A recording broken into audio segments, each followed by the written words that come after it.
하나님을 아는 지식, 제임스 패커, 정옥배 옮김. 1973년 조판 서문.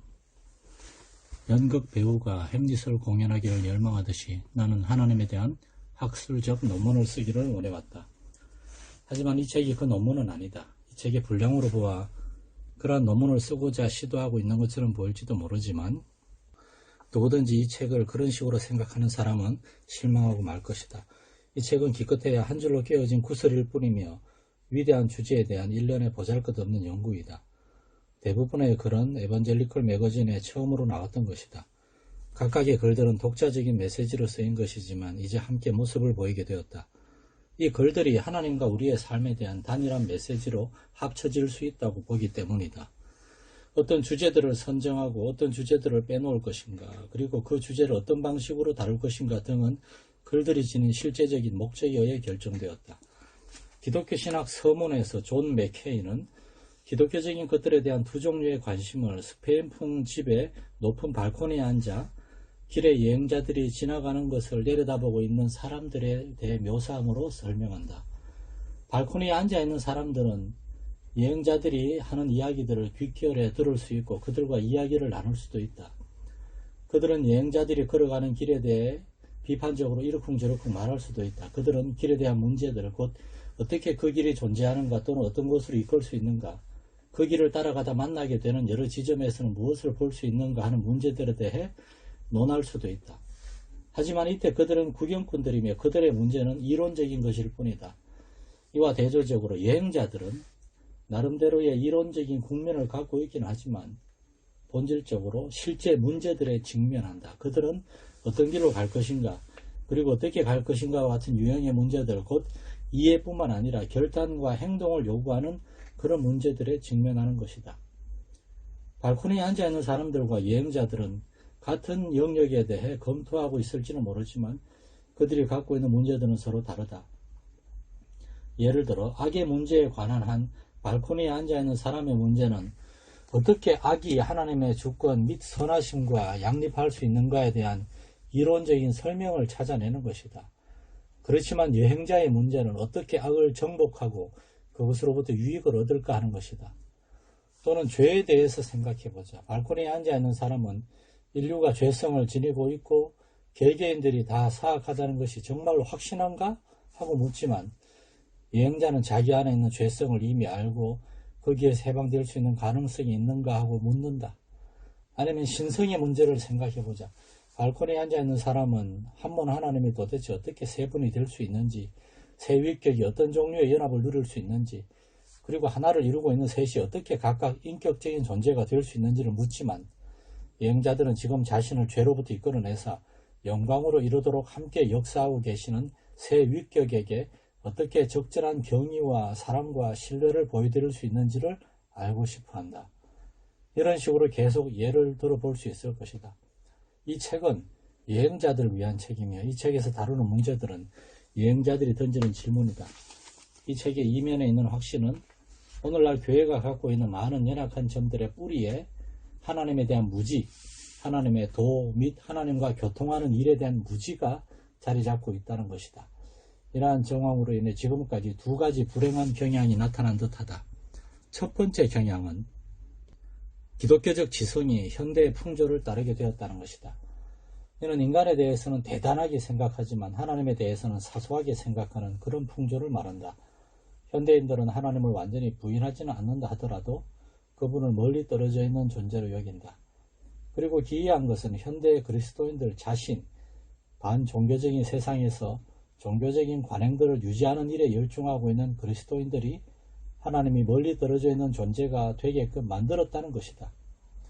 명민한 사람들은 이것을 보고서 혐오감을 느껴서 교회로부터 떠나 자기 스스로 하나님을 추구하고 싶어한다. 그리고 우리는 그들을 전적으로 비난할 수는 없다. 왜냐하면 망원경의 반대쪽 렌즈를 통해 하나님을 바라봄으로써 하나님을 아주 왜소하게 축소시켜버리는 신자들은 결국 왜소한 그리스도인 이상의 존재가 되기를 바랄 수 없으며 명민한 사람들은 당연히 이보다 나은 어떤 것을 원하기 때문이다. 게다가 죽음, 영원, 심판, 영혼의 중대함, 순간의 결정들이 지닌 영속적인 결과들 등에 대한 생각은 모두 현대인에게 유행에 뒤진 것이다. 그리고 교회가 잊혀져 가고 있는 것들을 세상 사람들에게 소리 높여 환기시키는 대신 세상 사람들과 똑같은 식으로 이러한 주제들을 과소평가하는 습관을 형성해 온 것은 우울한 일이다. 이처럼 현대의 풍조에 항복해버리는 것은 그리스도인의 삶에 관한 한 정말로 자살행위와 같다. 두 번째 경향은 기독교 지성이 현대의 회의주의에 의해 혼란을 겪게 되었다는 사실이다. 300년 이상 동안 르네상스식 사고방식 안에 있는 자연주의라는 누룩은 서구의 사상에서 암적인 존재가 되어왔다. 17세기의 아르미니우스 교도들과 이신론자들은 16세기의 소시누스 교도들과 마찬가지로 종교개혁 신학에 반대하여 하나님이 자신이 만드신 세상을 직접적으로 또한 완전하게 통제하신다는 것을 부인하게 되었으며 그 이후로 신학과 철학과 과학을 한데 결합하여 그 주장을 따라왔다.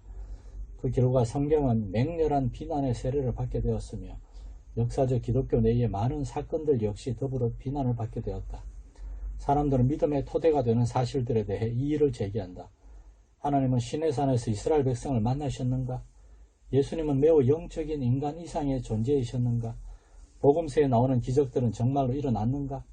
복음서에 나오는 예수님은 가상의 인물이 아닌가?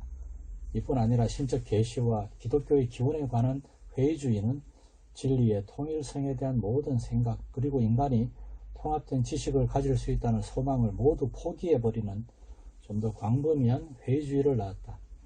그래서 이제 사람들은 흔히 하나님은 세상 저쪽에 계시는 것이 아니라 단지 여기 영혼 속에 계실 뿐이기 때문에 자기가 갖고 있는 종교적인 견해들은 외부에 있는 것들에 대한 과학적 이해와는 아무 상관도 없다고 생각한다. 우리가 사는 시대의 특징인 하나님에 대한 불확실함과 혼란은 2세기 때 영지주의 접신론이 기독교를 삼키려고 애썼던 일에 다른 무엇보다도 나쁜 것이다. 오늘날은 신학이 그 어느 때보다도 강하다고 종종 이야기한다. 그리고 학문적인 전문지식 및 출판된 책들의 양과 질이라는 견지에서 본다면 이 말이 아마 맞을 것이다. 하지만 교회가 복음의 실제를 고수하도록 하는 신학의 기본 임무라는 면에서는 신학은 오래전부터 이미 아주 약하고 서투르게 되어버렸다. 90년 전에 스펄전은 당시 침례 교도들이 성경과 속죄와 인간의 운명에 대한 생각이 흔들리는 것을 보고 내리막이라고 묘사했다.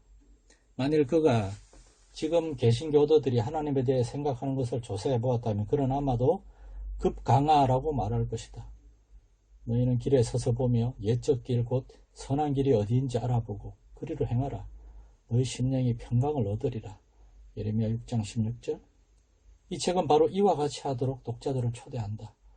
그것은 새로운 길들에 대한 비판, 그러한 비판이 아니라 옛적 길로 되돌아오라는 단도직입적인 소원이다. 선한 길은 여전히 늘 있던 그 길이기 때문이다. 독자들이 내게 대하여 내가 이야기하고 있는 것들을 아주 잘 알고 있다고 생각하지 않기를 바란다. C.S. 루이스는 이렇게 썼다. 상상력이 순종보다 훨씬 앞서는 나 같은 사람들은 정당한 벌을 받아야 한다. 우리는 자신이 진정으로 도달한 상태보다 훨씬 더 높은 상태에 있는 것처럼 쉽게 상상한다. 만일 우리가 상상한 대로 묘사한다면 우리는 다른 사람들이 그리고 자신이 우리가 정말로 그런 상태에 도달해 본 것처럼 믿게 만들 수 있다. 그리고 그렇게 함으로써 그들과 우리 자신 모두를 기만할 수 있는 것이다. 경건서적을 읽는 사람들과 쓰는 사람들은 모두 루이스의 말을 잘 숙고해 보아야 한다. 그러나 기록한 바 내가 믿는 거로 말하였다 한 것 같이 우리가 같은 믿음의 마음을 가졌으니 우리도 믿는 거로 또한 말하노라. 그리고 만일 여기에서 인 것이 내가 이거를 쓸 때 묵상했던 것들이 나에게 도움을 주었던 것처럼 어떤 사람에게 도움이 된다면 나의 노력은 충분히 보람 있었다고 볼 수 있을 것이다. 1972년 7월 브리스톨 트리니티 대학에서 제임스 패커. 일부 여호와를 알라 17쪽 1장 하나님에 대한 연구. 1885년 1월 7일 영국 사저크에 있는 유파크 교회의 목사는 다음과 같은 말로 아침 설교를 시작했다. 누군가 인류가 연구해야 할 합당한 주제는 인간이다라고 말한 적이 있습니다. 저는 그러한 생각에 반대하지 않습니다. 하지만 하나님이 택한 자들이 연구해야 할 합당한 주제는 하나님이라는 것도 마찬가지로 사실이라고 생각합니다. 그리스도인이 연구해야 할 합당한 주제는 하나님의 본성입니다.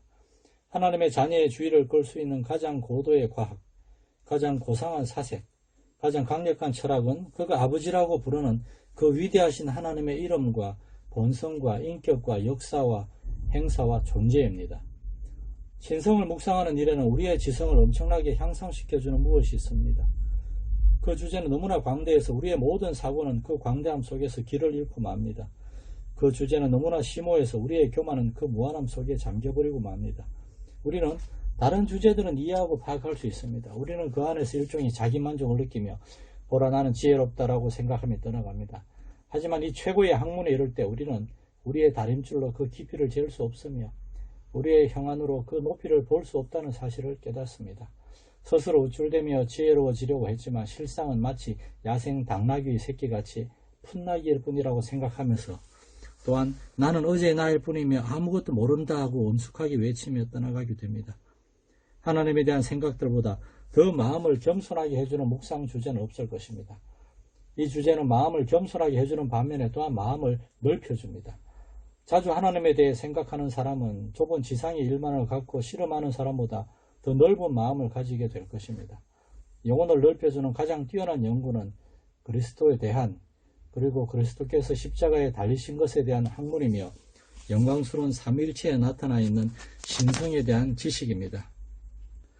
신성이라는 위대한 주제를 열렬하고 진지한 태도로 지속적으로 연구하고 조사하는 것보다 더 지성을 확장시키는 것은 어디에도 없습니다.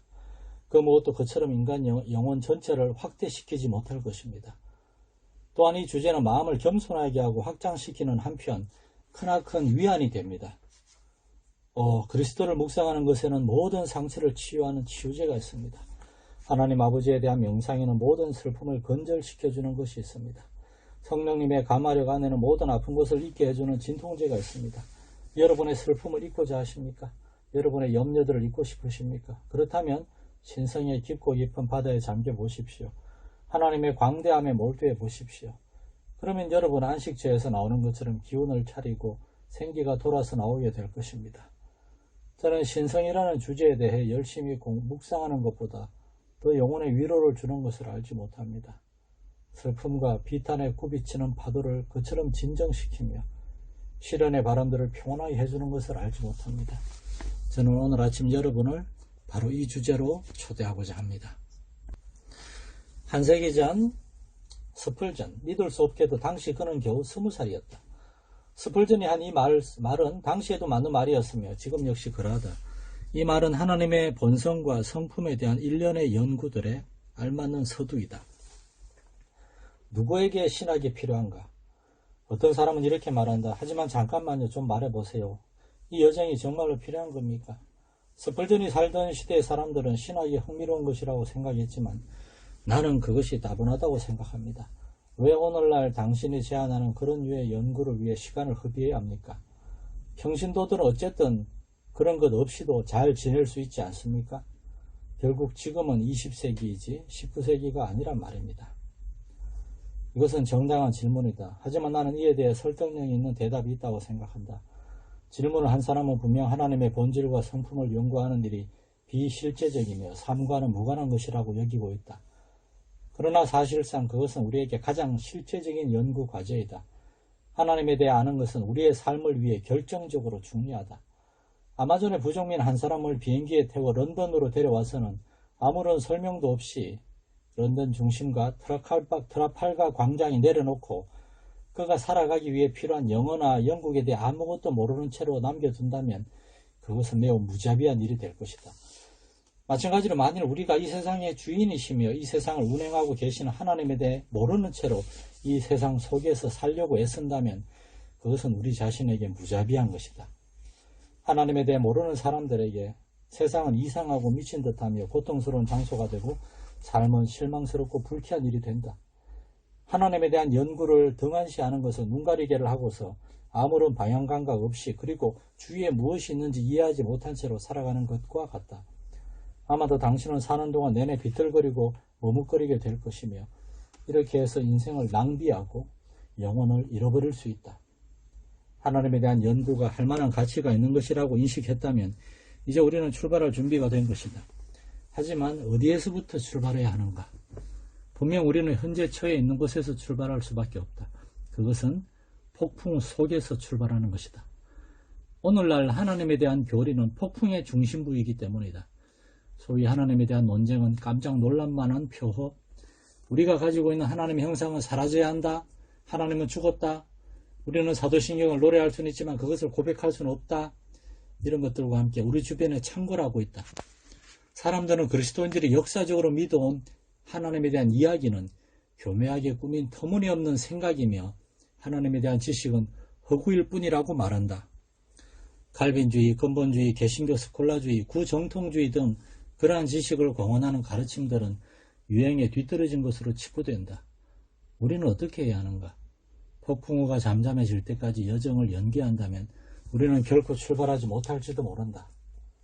필자가 제안하는 바는 이것이다. 독자들은 조한번연의 순례자가 여정을 떠나려 할 때 아내와 아이들이 돌아오라고 부르자 손가락으로 귀를 막고 생명, 생명, 영원한 생명하고 외치면서 달려갔던 것을 기억할 것이다.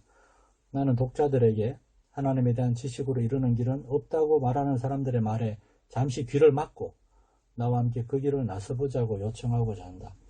결국 백문이 불여일견이며 분명히 존재하고 있는 길을 실제로 따라가고 있는 사람이라면 다른 사람들이 그런 길이란 존재하지 않는다고 서로 말하는 것을 듣는다 해도 그리 염려하진 않을 것이다. 그렇다면 폭풍우가 불건 그렇지 않건 우리는 출발할 것이다. 하지만 어떻게 우리의 행로를 정할 것인가? 5개의 기본적인 진리 곧 그리스도인들이 갖고 있는 바 하나님에 대한 지식의 5가지 근본 원리가 우리의 행로를 처음부터 끝까지 결정할 것이다. 그 원리들은 다음과 같다. 1. 하나님은 인간에게 말씀하셨으며 성경은 구원에 이르는 지혜를 갖도록 하기 위해 우리에게 주어진 하나님의 말씀이다. 2. 하나님은 그분이 지으신 세상의 주님이시며 왕이시다. 하나님은 인간들과 천사들이 하나님을 예배하고 찬미하도록 하기 위해 자신이 하시는 모든 일에서 자신의 완전하심을 나타내 보이시면서 그분의 영광을 위해 모든 것을 다스리신다. 3. 하나님은 구세주로서 믿는 자들을 자녀로 삼으시고 그들에게 합당한 복을 주신다. 그들을 죄책과 죄의 건세로부터 구하기 위해 주 예수 그리스도를 통해 주권적인 사랑을 적극적으로 나타내 보이신다. 4. 하나님은 삼위이시다. 신성 안에는 성부와 성자와 성령이라는 세 위격이 있으며 구원의 사역은 이 세 위격이 함께 하시는 역사이다. 곧 성부께서 구속하기로 결심하시고 성자께서는 그 구속을 이루시며 성령께서는 그것을 적용하시는 것이다. 5. 경건함이란 하나님의 계시에 대해 신뢰와 순종, 믿음과 예배, 기도와 찬양, 복종과 섬김으로 반응하는 것을 의미한다. 삶은 하나님의 말씀 아래에서 드러나고 영유되어야만 한다. 바로 이것이 참된 종교이다. 이러한 일반적이고 기본적인 진리들에 비추어 우리는 이제 지금까지 우리가 말해온 하나님의 본질과 성품에 대해 성경이 우리에게 무엇을 보여주는가를 상세히 검토할 것이다. 우리는 커다란 산을 멀리서 관찰하고 그 주위를 여행해보고 그리고 그것이 어떻게 풍경을 좌우하고 주변 지방의 특징을 결정하는지를 관찰한 후에 이제 그 산에 오를 생각으로 직접 거기에 접근하는 여행자의 입장에 처해 있다. 기본적인 주제들. 그 등반에는 무엇이 포함될 것인가? 우리의 주의를 끌게 될 주제들은 무엇인가? 우리는 하나님의 신성, 곧 하나님을 인간과 구분해주고 창조주와 그분의 피조물의 차이점과 간격을 표시해주는 신성의 특성들을 다루어야 할 것이다. 이는 하나님의 자존하심, 무한하심, 영원하심, 불변하심과 같은 특성들이다. 우리는 하나님의 능력, 곧 하나님의 전능하심, 전지하심, 편지하심 등을 다루어야 할 것이다. 우리는 하나님의 완전하심, 말씀과 행동이 나타나 있는 하나님의 도덕적 성품의 여러 측면, 거룩하심, 사랑과 자비, 진실하심, 신실하심, 선하심, 오래 참으심, 정의를 다루어야 할 것이다. 우리는 무엇이 하나님을 기쁘시게 하는가? 무엇이 하나님의 기분을 상하게 하는가? 무엇이 하나님의 진노를 불러일으키는가? 무엇이 하나님에게 만족과 기쁨을 드리는가를 주목해야 할 것이다. 우리들 대부분에게 이것들은 친숙하지 않은 주제이다. 그러나 하나님의 백성들에게 그 주제들이 언제나 생소했던 것은 아니다. 하나님의 속성이라는 주제가 교회에서 모든 아이들이 배우고 모든 어른들이 당연히 알아야 하는 교리 문답서에 포함될 만큼 중요하게 생각되었던 적도 있었다. 그래서 웨스트민스터 소율의 문답의 4번째 질문인 하나님은 어떤 분이신가에 대한 대답은 하나님은 영이시며 무한하시고 영원하시며 그 존재가 변치 않으시는 지혜와 능력과 거룩함과 정의와 선하심과 진리이시다 라고 되어 있다. 저 위대한 찰스 핫지는 이 진술을 아마도 일찍 인간이 쓴 바 하나님에 대한 최고의 정의라고 말했다. 하지만 오늘날 웨스트민스터 소율의 문답을 배우면서 자라는 아이들은 거의 없으며 현대 예배자들 가운데 스티븐 찬옥의 저 중후한 하나님의 존재와 본질에 관한 설교와 같이 하나님의 성품에 대한 교리를 망라하는 연속 설교들을 들어본 사람 역시 거의 없을 것이다. 또한 하나님의 성품이라는 주제에 대한 단순하고도 단도직입적인 글을 읽어본 사람도 거의 없을 것이다. 현재 그러한 글은 거의 존재하지 않기 때문이다. 그러므로 위에서 언급한 주제들을 탐구하는 일은 우리에게 새로이 생각해볼 많은 것과 곰곰이 생각하고 숙고해볼 많은 새로운 개념을 던져주리라고 예상할 수 있다. 적용된 지식. 바로 이러한 이유 때문에 우리는 산에 오르기 전에 멈춰서서 아주 근본적인 질문 한 가지를 스스로에게 던져볼 필요가 있다. 그 질문은 우리가 어떤 부분이든 하나님의 거룩한 책인 성경을 연구하는 일에 착수할 때면 언제나 스스로에게 던져보아야 하는 질문이다. 그것은 배우는 자인 우리의 동기와 목적에 관련된 것이다. 우리는 스스로 다음과 같이 물어보아야 한다. 내가 이러한 것들에 몰두하는 궁극적인 목표와 목적은 무엇인가? 나는 하나님에 대한 지식을 갖게 되면 그 지식을 가지고 무엇을 하려고 하는가? 우리는 다음과 같은 사실에 직면해야 한다. 즉 만일 우리가 신학적 지식 자체를 위하여 신학적 지식을 추구한다면 그것은 반드시 우리에게 나쁘게 작용할 것이라는 점이다. 그것은 우리를 교만하고 우쭐하게 만들 것이다. 주제의 위대함 자체에 도취되어 우리는 자신이 그것에 관심이 있고 그것을 파악했다는 것 때문에 다른 그리스도인들보다 한 단계 위에 있다고 생각하게 될 것이다. 그리고 우리가 보기에 미숙하고 부적절한 것 같은 신학적 개념들을 갖고 있는 사람들을 경멸하고 그들을 아주 가련한 사람들로 치부해버릴 것이다.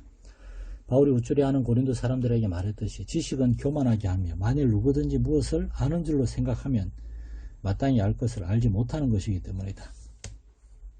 신학적 지식 자체를 목적으로 하여 지식을 얻는 일에 몰두하는 것, 단지 정답을 모두 알려는 열망만으로 성경 공부에 착수하는 것은 곧장 자기 만족적인 자기 기만 상태에 이르게 한다. 우리는 그런 태도를 갖지 않도록 우리의 마음을 지켜야 하며 그렇게 되지 않도록 기도해야 한다. 앞에서 살펴보았듯이 교리적 지식이 없이 영적 건강은 있을 수 없다. 하지만 교리적 지식이 있어도 영적 건강이 없을 수 있다는 사실 역시 똑같이 맞는 말이다. 잘못된 목적을 갖고 그것을 추구하며 잘못된 기준에 의해 그것을 평가한다면 말이다. 이렇게 교리에 대한 연구는 영적 생활에 정말로 위험스러운 일이 될 수 있으며 우리 역시 예전에 살았던 고린도인들과 마찬가지로 이 점에서 조심을 할 필요가 있다. 하지만 어떤 사람은 하나님의 계시된 진리에 대한 사랑과 할 수 있는 한 그 진리를 많이 알고자 하는 열망은 거듭난 사람이라면 누구나 자연스럽게 갖게 되는 것이 사실 아닌가라고 묻는다. 시편 119편을 보라. 주의 율례를 내게 가르치소서. 내 눈을 열어서 주의 법에 기이한 것을 보게 하소서. 내가 주의 법을 어찌 그리 사랑하는지요. 주의 말씀의 맛이 내게 어찌 그리 단지요. 내 입에 꿀보다 더하니이다. 깨닫게 하사 주의 증거를 알게 하소서. 하나님의 자녀들은 누구나 이 시편 기자처럼 하늘에 계신 우리 아버지에 대해 배울 수 있는 한 많이 알고자 열망하는 것 아닌가? 이렇게 하나님의 진리를 사랑하는 마음을 받았다는 사실은 우리가 거듭났음을 보여주는 증거가 아닌가? 또한 하나님이 주신 이 같은 열망을 철저히 만족시키고자 하는 애쓰는 것은 옳은 것이 아닌가? 물론 그렇다. 그러나 시편 119편을 다시 잘 살펴보면 하나님에 대한 지식을 얻기 위한 시편 기자의 관심은 이론적인 것이 아니라 실제적인 것임을 알게 된다. 그의 최고의 바람은 하나님을 알고 즐기는 것이었으며 그는 하나님에 대한 지식을 목적을 이루기 위한 수단으로 생각했다. 그는 그의 마음이 하나님의 진리에 반응하기 위해 그리고 그의 삶이 그 진리를 따르기 위해 하나님의 진리를 원했다. 이 시의 처음 부분에 나오는 구절들이 강조하고 있는 것을 살펴보라. 행위 완전하여 여호와의 법에 행하는 자가 복이 있으며 여호와의 증거를 지키고 전심으로 여호와를 구하는 자가 복이 있도다. 내 길을 굳이 정하사 주의 율례들을 지키게 하소서. 시편 기자는 진리와 정통적 교리, 성경의 가르침과 신학에 관심을 가지고 있었다. 그리고 그것들 자체를 목적으로 여기서가 아니라 삶과 경건함이라는 다른 목적들을 위한 수단으로서 관심을 가진 것이다. 그의 궁극적인 관심사는 그가 이해하고자 애쓰던 그 진리의 소유자 바로 위대한 하나님을 알고 섬기는 것이었다. 우리 역시 이러한 태도를 가져야만 한다. 신성을 연구하는 우리의 목적은 하나님을 더 잘 아는 것이 되어야만 한다. 우리의 관심사는 하나님의 속성에 대한 교리들만이 아니라 그 속성을 지닌 살아계신 하나님을 더 잘 아는 것이 되어야만 한다. 하나님이야말로 우리가 연구하는 주제이며 연구를 하는 우리를 도우시는 분인 것과 마찬가지로 하나님 그분이 연구의 목적이 되어야 한다. 우리는 하나님을 연구하면서 하나님의 인도를 받기를 구해야 한다. 계시는 바로 이러한 목적을 위해 주어진 것이며 우리는 그것을 그렇게 사용해야만 한다. 진리에 대해 묵상함. 우리는 어떻게 일을 해야 하는가? 어떻게 하나님에 대한 우리의 지식을 하나님을 아는 지식으로 바꿀 수 있는가? 이렇게 하는데 필요한 규칙은 간단하지만 만만치 않은 것이다. 그것은 우리가 하나님에 대해 배운 각각의 진리를 하나님 앞에서 묵상하는 내용으로 바꾸어 하나님을 향한 기도와 찬양으로 이어지도록 하는 것이다. 아마도 우리는 기도가 무엇인가에 대해서는 어느 정도 이해하고 있을 것이다. 하지만 묵상에 대해서는 그렇지 않다. 우리가 묵상이 무엇인지를 물어보는 것은 당연하다. 묵상은 오늘날 잃어버린 기술이며 그리스도인들은 그것을 모름으로 해서 통탄할 만큼 괴로움을 당하고 있기 때문이다. 묵상이란 하나님의 사역과 도 그리고 목적과 약속들에 대해 자신이 아는 여러 가지 것을 상기하고 숙고하고 깊이 생각해보고 자신에게 적용하는 활동이다. 그것은 하나님의 임재 안에서 하신 하나님의 보시는 가운데 하나님의 도움에 의해 하나님과 교통하는 수단으로서 의식적으로 수행하는 거룩한 사고 활동이다. 묵상의 목적은 하나님에 대한 우리의 정신적, 영적 시야를 밝히는 것이며 하나님의 진리가 우리의 마음과 뜻에 충분하고도 적절히 영향을 끼치도록 하는 것이다. 묵상은 자신에게 하나님과 자기 자신에 대해 말하는 것이다. 그것은 종종 자신과의 싸움, 의심과 불신의 풍조에서 벗어나 하나님의 능력과 은혜를 분명하게 이해하도록 스스로를 설득하는 것이다. 묵상의 결과는 무엇인가? 우리는 하나님의 위대하심과 영광 그리고 우리 자신의 하찮음과 죄성을 묵상함으로 겸손해지며 또한 우리 주 예수 그리스도 안에 드러나 있는 신비스러운 하나님의 자비를 묵상함으로써 격려받고 평안을 얻는다. 즉 묵상은 우리를 위로해 준다. 이것이 바로 2장 첫 부분에 나온 인용문에서 스펄전이 강조한 요점이며 그것은 사실이다. 그리고 우리가 이처럼 겸손해지고 고양되는 체험 속으로 깊이 들어가면 들어갈수록 하나님을 아는 우리의 지식은 점점 증가하며 그와 함께 우리의 평화, 힘, 기쁨도 증가한다. 하나님에 대한 우리의 지식으로 인해 곧 우리 모두가 참으로 여호와를 알게 되는 은혜가 임하기를 기원한다.